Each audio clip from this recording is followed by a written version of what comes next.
There are some intervals that I absolutely love, and then there are other intervals that for whatever reason I just struggle with those, like the augmented fourth or fourths in general, fourths and fifths.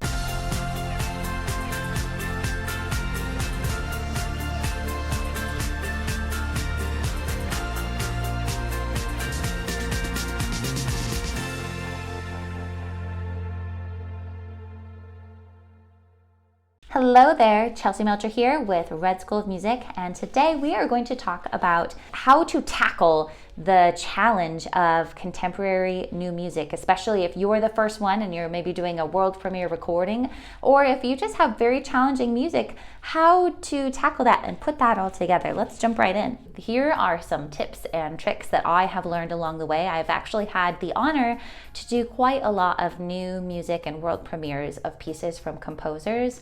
I think composers, especially modern day composers, are amazing. It's so cool, and there's so many beautiful, intricate, and just very artistic pieces that are not well known, and they should be. I feel like they need to be brought to life. And some of the wonderful things about collaborating with modern composers is that you're able to bring this to life with them while the composer is around, which, I mean, if you sing a lot of opera, you don't really have a whole lot of that with opera and oratorio. And so it's a really wonderful thing to be able to have this beautiful music and the composer is around and they can hear it and they can be a part of the process as you're dissecting and putting it together and making recordings for them.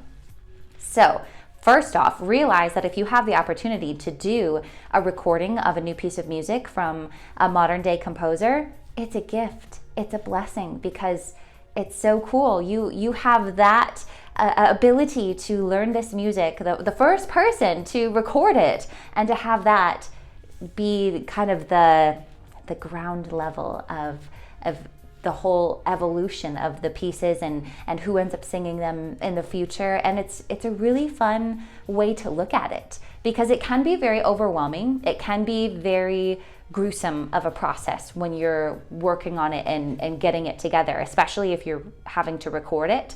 There's a lot of pressure with that. There's a lot of pressure in feeling like, okay, everything has to be perfect. We want this to be right. We want to bring this piece to life and we want to give this piece justice. But then if there are challenging things, like maybe challenging rhythms or challenging intervals that you just can't get in your head, those things can all make it a little bit more stressful, a little bit more overwhelming. And so first realize that it's such a wonderful opportunity for you to be a part of this. And then how I dissect these new pieces is very similar to how I dissect other things. So I will take the text first, and I just want to understand where they're coming from. I just want to see what the composer is wanting to bring to life, and the text is a perfect example of that. So I read the text cold, as if it were just blah blah blah blah blah blah blah blah blah blah blah blah, and it's almost like a cold monologue that I do, and then it kind of gives me some insight into that. And then the next step is that I take that text and I work on studying the rhythm. And it just so happens that some of these rhythms that Paul and I have been performing and working on recording for Jacob Reed, they're more challenging. And he is phenomenal with rhythm, Jacob is, and he's a jazz drummer. So there's going to be a lot of things that are make a lot more sense in his mind, and he's able to do those things. And then for me, it doesn't come as naturally, all of those types of complicated things where you have the duple against triples and all of these intricate things interwoven. And so I had to spend quite a bit more time on dissecting the rhythm and putting that together first with the different time signatures or the changes of the time signatures. And then I will add the text to that. So then once I feel like I can freely speak the text in the correct rhythm, then I tackle the intervals, the melody line. And those were pretty challenging for me too as well. There are some intervals that I absolutely love, and then there are other intervals that for whatever reason I just struggle with those. Like the augmented fourth, or fourths in general, fourths and fifths. I just don't quite. And then when you're mixing whole tone, half tone, and then the tonality seems to shift quite often. And so when I'm doing things, I'm going through as if I was to learn it on solfege. But then as that's shifting, you're kind of using this movable dough and changing things around. But then there's still all of these chromatic notes in there to account for. So taking some time to just do that on solfege, or a syllable like da da da da da, d d d d d, until I'm more comfortable with that. And then it's not until I have both of those two by themselves that I feel comfortable in putting those together. And then once I feel comfortable in putting those together, I just kind of drill it into my brain. And most of the time, I do this without listening to the recording. And when you're doing world premiere music, there's not other performers that have done this before. If you're lucky, there might be a MIDI track that kind of puts the flow together and you can kind of get a feel for things, but it's not as helpful as what you might think that listening to a recording would offer. But I actually like that. And I actually did not listen to the MIDI track until it was maybe the week before we were supposed to do the recording, and I was just really trying to get a feel for things, because I like to learn things cold. And when I learn things cold versus when I feel like I learn them by rote, when I learn them cold, they stay with me for pretty much ever. And when I learn them by rote, it's easy to kind of go in and out, R-O-T-E, meaning by ear, listening to them. And that's what I feel like a lot of modern day musicians do, is they just listen to other people do it, and that's how they learn it, versus, no, I'm going to learn this myself. I'm going to learn this on solfege. I'm going to learn the correct rhythm, plunk this out for myself on the piano, and do it that way. And then it's a completely whole nother level of learning something. And so putting that all together, I actually appreciate that there's no recordings, because it's a gift, because there's not somebody else that's like, oh, this is my interpretation of the piece. This is how I sing the piece. And then sometimes as musicians, we feel like we have to do that, copy that. Or if we choose a different choice, maybe that's wrong. Or so the fact that if you're the first person, it's free. It's this freedom that you can create and you can live in this music and not worry. Especially for me, I'm a people pleaser, so there's a lot of times where I feel like I have to do things because of yada yada yada. But for me, having this blank slate and being like, nope, it's what I see.